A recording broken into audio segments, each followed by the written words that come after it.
स्वतःचं आवरून जितेंद्र डायनिंग टेबलापाशी येऊन बसले. गॅसजवळ उभी राहून आरोही फोडणीतला कांदा परतत होती. कुठल्या तरी खमंग पदार्थाची तयारी. पाठीवर रुळणारे किंचित कुरळे असलेले तिचे मोकळे रेशमी केस, कमनीय बांधा. नुकतीच तिची आंघोळ झाली होती. सुस्नात अशी ती. तिच्या पाठमोऱ्या सौंदर्याकडे जितेंद्र जरा वेळ बघत राहिले. हिच्या या मोहक रूपावरच आपण भाळलो. प्रथम दर्शनीत आवडली आपल्याला ही. घरात दारिद्र्य होतं, पण सौंदर्याचं दान मात्र परमेश्वरानं पुरेपूर पदरात टाकलं होतं. तिचं बोलणं सुद्धा छान वाटलं होतं. आर्थिक अडचणींमुळे मनासारखं शिक्षण न झाल्याची खंत तिच्या बोलण्यातून व्यक्त होत होती. संधी मिळाली तर अजून सुद्धा मी शिकायला तयार आहे, तिनं सांगितलं होतं. तिच्या डोळ्यात एक प्रकारची जिद्द दिसत होती. आरोही, आज नाश्ता तयार नाही का? पूर्वीच्या आठवणींना बाजूला सारून वर्तमानात येत जितेंद्र म्हणाले. साहेब, आज तुमचं लवकर झालंय. मला उशीर झालेला नाही. घड्याळ बघा, असं म्हणून तिनं त्यांच्यासमोर घड्याळ धरलं. खुशीत असली की जितेंद्रांना ती साहेब म्हणायची. हे तिनं ठेवलेलं त्यांचं लाडकं नाव होतं. त्यामुळे जितेंद्रही खुश झाले. आरोहीने पुढे ठेवलेली उपम्याची बशी जवळ ओढत ते म्हणाले. आज गौतम कुठे दिसत नाही? अहो, त्याचा मित्र चिन्मय नाही का? त्याच्याकडे तो अभ्यासाला गेलाय. आज तिथेच राहणार आहे.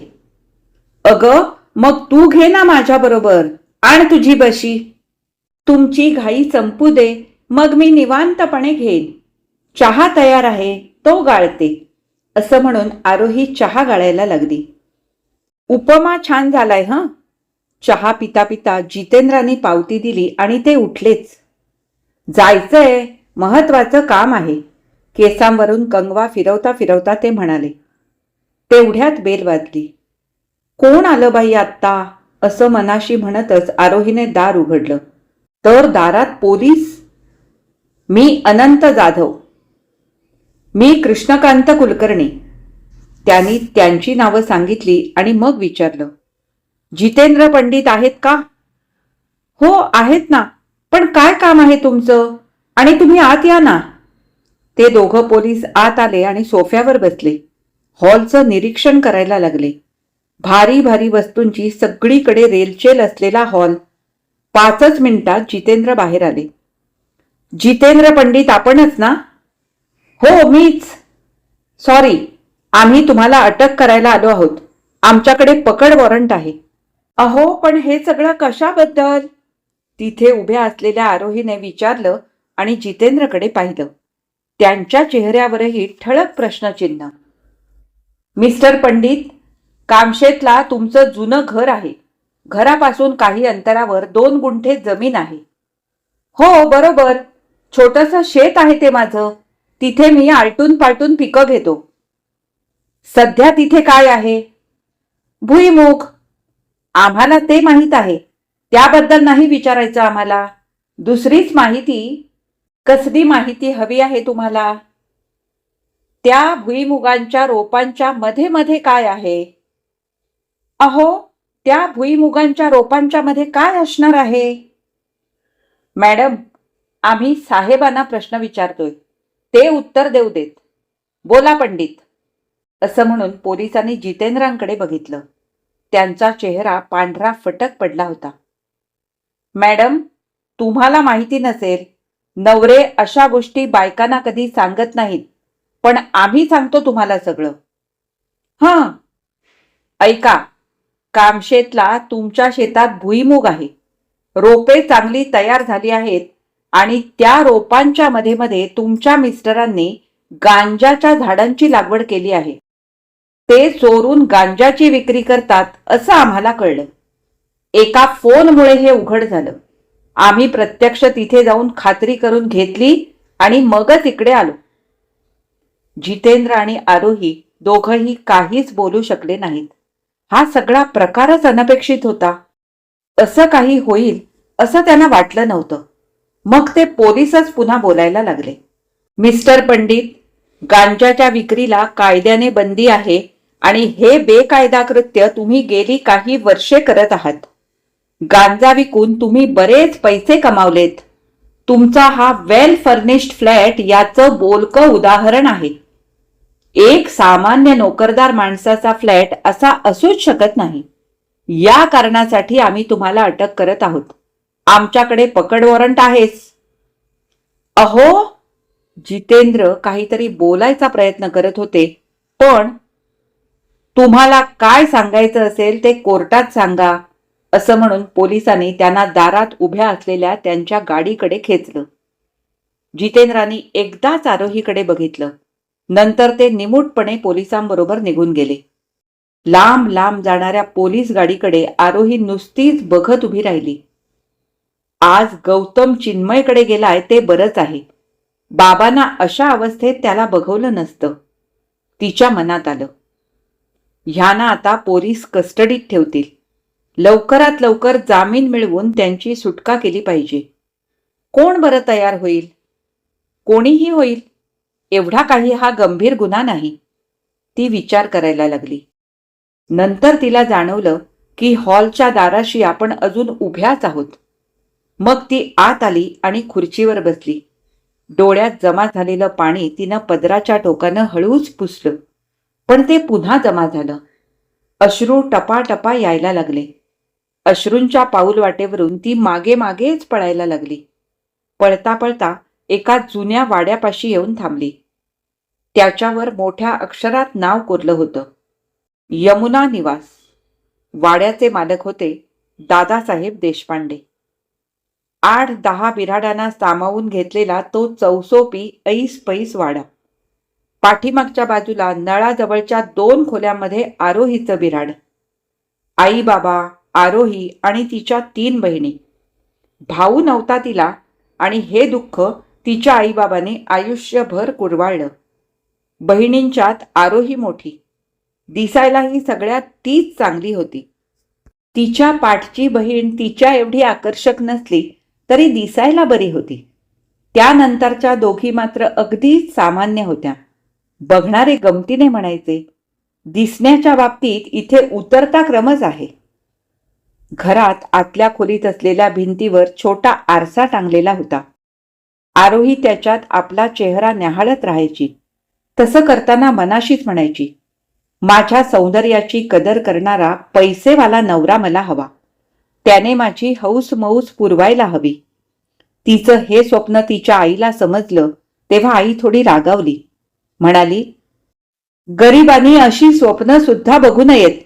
कसा मिळणार तुला पैसेवाला नवरा? आपल्याकडे आहेत पैसे त्याचा मानपान करण्या इतके. पैसे नसू देत, पण माझ्याकडे रूप तर आहे. हीच माझी संपत्ती. अर्थात आरोही हे मनातल्या मनात म्हणायची. योग्य वेळी तिच्या लग्नाची खटपट सुरू झाली. आपल्या आवाक्यातलं स्थळ बघायचं असं तिच्या आईवडिलांनी ठरवलंच होतं. त्या दृष्टीने त्यांनी प्रयत्न सुरू केले होते. एका स्थळाची माहिती अशी होती, मुलाचं नाव जितेंद्र पंडित, MSEB मध्ये सब इंजिनियर म्हणून नोकरीला. सध्या त्याचं पोस्टिंग पुण्यापासून जवळ कामशेतला झालं आहे. कामशेतला त्यांचं जुनं घर आहे. घरापासून जवळच 2 गुंठे जमीन आहे. मुलाला आई, वडील आणि एक बहीण आहे. बहिणीचं लग्न झालं आहे. हे सगळं वाचून आरोहीला फार काही चांगलं वाटलं नाही. सगळं म्हणजे शिक्षण, नोकरी वगैरे.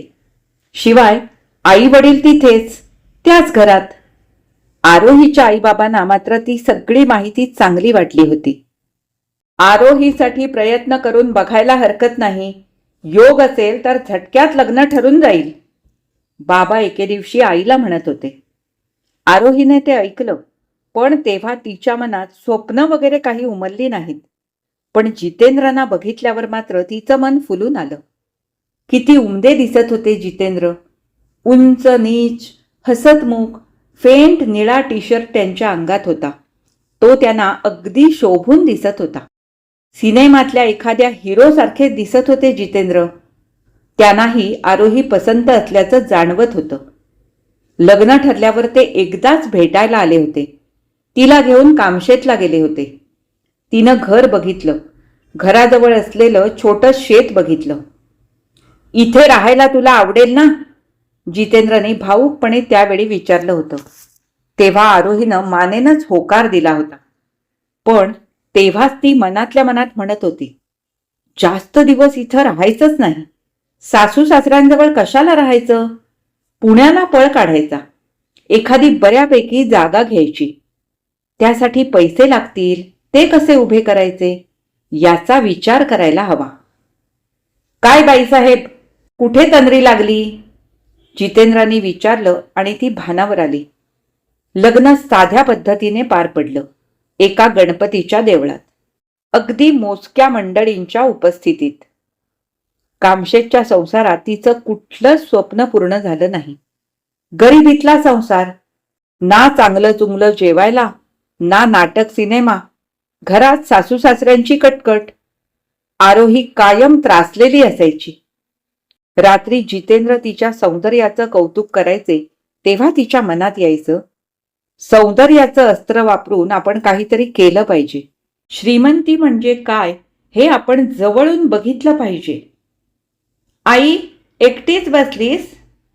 गौतमच्या या प्रश्नामुळे आरोही एकदम भानावर आली. पोलीस जितेंद्रना घेऊन गेल्यानंतर जुनं आयुष्य चिवडत आपण अशाच इथेच बसून राहिलोय. फ्लॅटचे दारही बंद करायचं आपल्याला भान राहिलं नाही. आरोहीच्या मनात आलं आणि तिने गौतमकडे बघितलं. तो स्थिर नजरेने तिच्याकडेच बघत होता. नंतर त्यानं विचारलं, आई, पोलीस बाबांना घेऊन कुठे गेले? डोळ्यात जमा झालेले पाणी झटकन पुसून टाकून तिने गौतमकडे बघितलं. मला शेजारच्या योगेशनं सांगितलं, तुमच्या दारात पोलीस गाडी उभी होती. तुझे बाबा तिच्यात बसून गेले असं तो म्हणत होता. जाऊ दे गौतम, असल्या बोलण्याकडे तू लक्ष देऊ नकोस. बाबा येतील सुटून 2 दिवसात. तुला उपमा खायचा आहे का? तिने विचारलं. नकारार्थी मान हलवत गौतम बाल्कनीत जाऊन उभा राहिला. याला सगळंच कळलं आहे. लहान वयातच हा मोठा झाला. असं व्हायला नको होतं. हे सगळं आपल्यामुळे झालं का? नाही. आपल्यामुळे कसं? आपल्यामुळे कसं म्हणजे हा प्रश्नच होऊ शकत नाही. हे आपल्यामुळेच झालं. खरं तर जितेंद्र असे नव्हतेच. आरोहीच्या मनात विचारांचं वादळ. त्या वादळात ती भरकटत गेली. लग्नानंतरच्या पहिल्या दिवसात पुन्हा एकदा शिरली. खरं तर किती खुश असायला हवं होतं तिने. जितेंद्रांची बऱ्यापैकी नोकरी होती. बऱ्यापैकी नोकरी, बऱ्यापैकी पगार, जबाबदारी फक्त आई वडिलांची. जुनं मोडकळीला आलेलं असलं तरी कामशेतला स्वतःचं घर होतं. घरापासून काही अंतरावर 2 गुंठे जमीन होती. छोटंसं शेत. सगळं चांगलं चाललं होतं. लग्नानंतर 1 वर्षात गौतमचा जन्मही झाला. खरं तर किती खुश असायला पाहिजे होतं आरोहीनं. पण तिची सारखी भुणभुण असायची, आपल्याकडे हे नाही आणि ते नाही. ते शेजारचे जोशी बघा, तुमच्या ऑफिसमध्ये नोकरीला आहेत, पण त्यांच्याकडे सगळ्या वस्तू आहेत. आपल्याकडे ब्लॅक अँड व्हाईट टीव्ही, त्यांच्याकडे कलर टीव्ही. आपल्याकडे छोटा फ्रीज, त्यांच्याकडे मोठा डबल डोर. अजूनही त्यांच्याकडे काय काय असेल आपल्याला माहीत नसलेलं. काही दिवसांनी ते पुण्याला जातात की नाही बघा. आपण बसू इथेच कामशेतमध्ये, याच जुन्या घरात. पैसे कमवायची सुद्धा टॅक्ट असते हो. तुम्ही जरा डोकं वापरलं ना तर पैशांचा पाऊस पडेल आपल्या संसारात. अगं पण त्यासाठी नेमकं काय करायचं तेही मीच सांगायचं. दर 4-8 दिवसांनी आरोही आणि जितेंद्रमध्ये असा संवाद घडायचाच. त्यावेळी ती त्यांना जास्त पैसे मिळवण्याचे वेगवेगळे मार्ग सुचवायची. वाचलेले, ऐकलेले. एकदा ती म्हणाली, इलेक्ट्रिकच्या संदर्भातील लोकांना लवकर करून हवी असलेली कामं तुमच्या ऑफिसमधले तुमचे सहकारी जास्त पैसे घेऊन करून देतात. हे सांगत असताना आरोहीच्या डोळ्यात वेगळीच चमक होती. ती जितेंद्रांचा चेहरा वाचत होती. पण ते म्हणाले, हे सगळं अनैतिक आहे. त्यावरती फुरंगटून म्हणाली, काहीतरीच तुमचं. 90% लोक अशा मार्गानेच पैसे मिळवतात. खऱ्याची दुनिया उरली कुठे? आरोहीच्या चेहऱ्यावरचे किंचित रुसवे भाव जितेंद्र भान हरपून बघत राहिले. एकदा ती जितेंद्राबरोबर त्यांच्या घराजवळ असलेल्या शेतात गेली होती. तिथे भुईमुगाची लागवड सुरू होती. आरोही आणि जितेंद्र जरा वेळ तिथेच थांबले. घरी आल्यावर आरोही जितेंद्रांना म्हणाली, भुईमुगाच्या रोपांमध्ये आपण गांजाची झाडे लावली तर? जितेंद्र तिच्याकडे चमकून बघायला लागले. तेव्हा ती म्हणाली, असं बघू नका, मला खरंच असं वाटतंय. भुईमुग विकून असा किती नफा होतो, पण गांजामुळे मात्र लक्ष्मीचा वरद हस्त आपल्यावर राहील. आपण पुण्यात एखाद्या चांगल्या अपार्टमेंटमध्ये फ्लॅट घेऊ. भारी भारी वस्तूंनी तो सजवू. माझ्या अंगावर झुळझुळीत साड्या येतील. आपल्या गौतमला मनासारखं शिक्षण घेता येईल. परदेशी जाता येईल. पैशांशिवाय हल्ली काही होत नाही. स्वप्न रंगवणाऱ्या आरोहीचं बोलणं जितेंद्र लक्षपूर्वक ऐकत होते. तिच्या बोलण्यात काहीतरी तथ्य आहे असं त्यांना वाटायला लागलं होतं. मग गेली काही वर्षे भुईमुगाच्या रोपांमध्ये बिनबोभाट इतके दिवस कोणाला कसला संशय सुद्धा आला नव्हता. पण आज मात्र कुणी फोन करून सांगितलं असेल पोलिसांना? विचार करत बसलेली आरोही एकदम भानावर आली. ती स्वतःच्या खोलीत गेली. खुर्चीवर तिची पैठणी पडली होती. काल लग्नाला जाताना ती नेसली होती. पैठणी आपल्याकडे बघून कुत्सितपणे हसते असं वाटलं आरोहीला. त्याचप्रमाणे गेल्या काही वर्षात घेतलेले लॉकरमध्ये असलेले दागिने तिच्या सर्वांगाला टोचायला लागले. तिची नजर गौतमच्या खोलीकडे गेली. तो पलंगावर झोपला होता.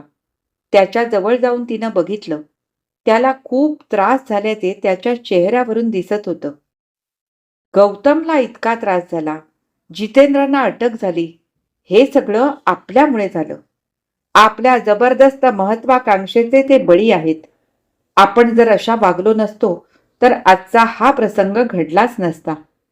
आपल्यामुळे आपल्यामुळे आरोहीच्या मनात असंच सगळं यायला लागलं. उद्या वर्तमानपत्रात ही बातमी येईल, जितेंद्रंच्या फोटो सकट. गुन्हेगार म्हणून लोक त्यांच्याकडे बघतील, पण त्या गुन्ह्याच्या पाठीमागे खरं तर आपणच आहोत. एका स्त्रीमुळे हे सगळं घडलं.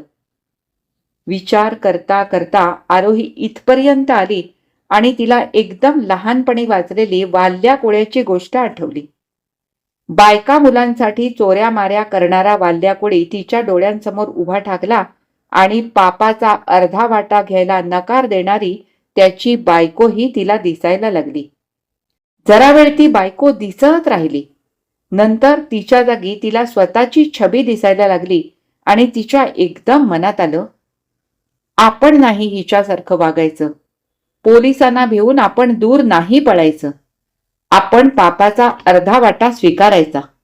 उद्या सकाळी आपण पोलीस चौकीत जायचं आणि सगळं सांगायचं. तिने ठरवून टाकलं. रात्रभर आरोही वाल्या कोळ्याच्या त्या स्वार्थी बायकोचाच विचार करत होती. पहाटे ती बायको तिच्यापासून लांब जाताना दिसली. ती मग उठलीच. तिनं भराभरा स्वतःचं सगळं आवरलं. स्वयंपाक करून ठेवला. गौतमसाठी नाश्ता बनवला. गौतम, मी जरा बाहेर जाऊन येते रे एका कामासाठी. जरा वेळ लागेल मला. तू जेवून घे आणि नंतर मावशीकडे जा. गौतमला असं सांगून तिने पायात चपला सरकवल्या आणि दार ओढून घेता घेता गौतमकडे बघितलं. तो काहीच बोलला नाही. हा कालपासून बिथरलाय, तिच्या मनात आलं. बाहेर पडल्यावर तिने रिक्षा केली आणि सरळ पोलीस चौकी गाठली. काल जितेंद्रांना अटक करायला आलेल्या पोलिसांची नावं तिला आठवत होती. अनंत जाधव आणि कृष्णकांत कुलकर्णी. ती आत गेली तर अनंत जाधवच पुढे आले. त्यांनीही तिला ओळखलं. बसायला खुर्ची दिली. ती खुर्चीवर बसली. हातातल्या रुमालानं तिनं कपाळावर जमा झालेला घाम पुसला आणि म्हणाली, मला तुम्हाला एक सांगायचंय. काल जे घडलं त्याबद्दल का? हो. हे बघा, आमचं काम आम्ही केलं. तुम्हाला जे सांगायचं असेल ते आमच्या पवार साहेबांना सांगा. साहेब कधी भेटतील? आहेत आत्ता त्यांच्या केबिनमध्ये. चला, मी तुम्हाला घेऊन जातो. असं म्हणून अनंत जाधव आरोहीला पवार साहेबांच्या पुढे घेऊन गेले. साहेब ताजं वर्तमानपत्र वाचत बसले होते. आरोहीला बघितल्यावर त्यांनी वर्तमानपत्र बाजूला ठेवून दिलं आणि चेहरा प्रश्नार्थक केला. अनंत जाधवाने जितेंद्रांच्या केसबद्दल थोडक्यात त्यांना माहिती सांगितली आणि नंतर आरोहीकडे बघितलं. आरोही म्हणाली, साहेब, मी तुमचा फार वेळ घेणार नाही. फक्त मला एवढंच सांगायचंय की तुम्ही मला सुद्धा अटक करा. तिचं बोलणं ऐकून साहेबांनी चमकून तिच्याकडे बघितलं. मला अटक करा असं आपण होऊन कोणी म्हणायला येत नाही. त्यांच्या मनात आलं असावं, त्यांना आरोही वेगळीच वाटली असावी. ती पुढे बोलायला लागली. म्हणाली, साहेब, मी फार महत्वाकांक्षी बाई आहे. पहिल्यापासून मला श्रीमंतीचं आकर्षण होतं. त्या आकर्षणातूनच माझ्या हातून गुन्हा घडला. म्हणजे माझे मिस्टर जितेंद्र पंडित यांना गुन्हा करण्यासाठी मीच उद्युक्त केलं. भुईमुगाच्या झाडांमध्ये गांजाच्या झाडांची पैदास करण्याची आयडिया माझीच, नाहीतर जितेंद्रनी असं काही केलं नसतं. हे सगळं माझ्यामुळेच घडलं. तेव्हा जितेंद्रांच्या बरोबर शिक्षा भोगायला मी तयार आहे. तुम्ही मला अटक करा. आपलं बोलणं संपवत आरोहीने आपले दोन्ही हात पुढे केले. भावनांचा उद्रेक झाल्यामुळे तिचा चेहरा लाल झाला होता. पवार साहेबांनी तिला शांत केलं, प्यायला पाणी दिलं आणि म्हणाले, मॅडम, तुमच्या भावना मला समजल्या. तुम्ही तुमच्या मिस्टरांना गुन्हा करण्यासाठी उद्युक्त केलं असं तुम्ही म्हणता. पण तसं सांगणारी कोणीही व्यक्ती आम्हाला भेटली नाही. तसा पुरावा आमच्याकडे नाही आणि पुराव्याशिवाय कुठलीही गोष्ट आम्ही करत नाही. आता दुसरं, तुमच्या मिस्टरांनी म्हणजे जितेंद्र पंडित यांनी स्वतःच्या मनाने गुन्हा केला का तुम्ही उद्युक्त केल्यामुळे केला, याला कायद्यात महत्त्व नाही. त्याने गुन्हा केला आहे. शिवाय खूप दिवस ते हा गुन्हा करत आहेत, जाणून बुजून करत आहेत. हे दुर्लक्ष करण्यासारखं नाही. आम्ही आमच्याच माणसाला बनावट गिऱ्हाईक बनवलं आणि तुमच्या मिस्टरांकडे गांजा घेण्यासाठी पाठवलं. त्याचा फोटोही आमच्याकडे आहे. तो सबळ पुरावा आहे. कोर्टात त्याची साक्ष महत्वाची ठरेल. पण साहेब, हे बघा, आता पण परंतु काही नको. मला वाटतं मी तुम्हाला सगळं नीट समजावून सांगितलं आहे. तुमच्या विरुद्धचा कुठलाही पुरावा आमच्याकडे नाही. त्यामुळे आम्ही तुम्हाला अटक करू शकत नाही. तेव्हा तुम्ही आता घरी जा. मलाही दुसऱ्या कामाला बाहेर जायचंय, असं म्हणून पवार साहेब उठलेच. त्यांचं बोलणं ऐकून आरोहीच्या डोळ्यात पाणी जमा झालं. नाईलाजानं ती उठली आणि पोलीस चौकीच्या बाहेर आली. क्षणभर तिथेच उभी राहिली. तिच्या मनात आलं, या वाल्या कोळ्याची बायको जसं वागली तसं आपल्याला वागायचं नव्हतं. तिच्या विरुद्ध वागायचं होतं. नवऱ्याने केलेल्या पापाचा अर्धा वाटा स्वीकारायचा होता. शिक्षा भोगायची होती. वाल्या कोळ्याची बायको शिक्षा भोगायला तयार नव्हती. तिने त्या गोष्टीला स्पष्ट नकार दिला होता. तसं आपलं नव्हतं. निकाल काय लागला? नवऱ्याला अटक, बायकोची सुटका. म्हणजे पुन्हा तेच झालं थोड्याफार फरकानं. आरोहीच्या मनात असं येत होतं, रस्त्यातच किती वेळ उभं राहायचं, आता घरी जायलाच हवं. ती मनाशीच म्हणाली आणि समोर आलेल्या रिक्षाला थांबवून ती घरी आली. गौतम घरातच होता. मावशीकडे गेला नव्हता. त्याच्याशी काहीच न बोलता ती आपल्या खोलीत गेली. फारच अस्वस्थ वाटत होतं तिला. तिची आज सुटका झाली होती. खरं तर ही सुटका तिला नको होती. एखाद्या मोठ्या शिक्षेप्रमाणेच वाटत होती तिला ही अवस्था. त्यामुळेच ती अस्वस्थ झाली होती. पुरातन काळातली वाल्या कोळ्याची बायको आपल्याजवळ उभी आहे आणि ती आपल्याकडे बघून उपहासानं हसते, असा भास तिला होत होता. ही कथा इथेच संपली. आज मी वाचलेली शुभदा साने यांची पुन्हा तेच ही कथा तुम्हाला कशी वाटली हे मला कमेंट करून अवश्य कळवा. आता आपण पुन्हा भेटू अशाच एखाद्या छानशा कथा वाचनासाठी. तोपर्यंत मी तुमचा निरोप घेते. धन्यवाद.